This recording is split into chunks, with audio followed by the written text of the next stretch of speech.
नमस्कार मित्रमैत्रिणींनो, जीवन संजीवनी या official YouTube चॅनलमध्ये आपले स्वागत आहे। आज मी आपल्यासाठी मुखातून दुर्गंधी येणे किंवा आवाज मोकळा न येणे, वारंवार आवाज बसल्यासारखे वाटणे, घशात काही अडकले आहे असे वाटणे व बोलताना सारखा त्रास होत राहणे, आवाज बसला असेल किंवा मुखातून दुर्गंधी देखील येत असेल तर या दोन्ही समस्यांपासून घरच्या घरी सहजतेने सुटका करून देणारा असा रामबाण आणि घरगुती नॅचरल उपाय आज मी आपल्यासाठी घेऊन आले आहे। यामुळे आवाज अगदी मधुर आणि सुंदर होण्यास नक्कीच मदत होते। तर यासाठी साधारण 1 चमचा भरून कच्ची बडीशोप घ्यायची आहे। तर ही कच्ची बडीशोप घेऊन एका वाटीमध्ये टाका। छोटा चमचा भरून ज्येष्ठ मध पावडर यामध्ये टाकायचे आहे। ज्येष्ठ मध हा कुठल्याही घशांच्या त्रासापासून सुटका करण्यास खूप महत्त्वपूर्ण ठरतो। तर ज्येष्ठ मध पावडर आपल्याला सहजतेने मार्केटमध्ये मिळून जाते।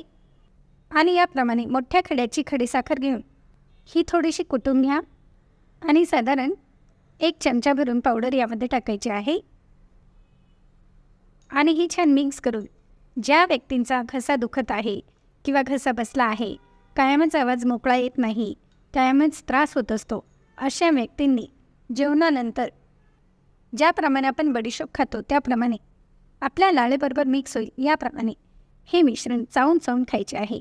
आणि हे खाल्ल्यानंतर किमान अर्धा तास पाणी देखील पिऊ नये किंवा कुठलाही पदार्थ देखील खाऊ नये। दिवसभरातून 3 वेळेस आपल्याला हा उपाय करायचा आहे। एका दिवसातच किती घसा बसलेला असेल तरी देखील लगेच मोकळा होण्यास मदत होते। आणि जर तुमचा आवाज देखील व्यवस्थित येत नसेल तर मधुर आवाज येण्यासाठी देखील तुम्ही हा उपाय करू शकतात।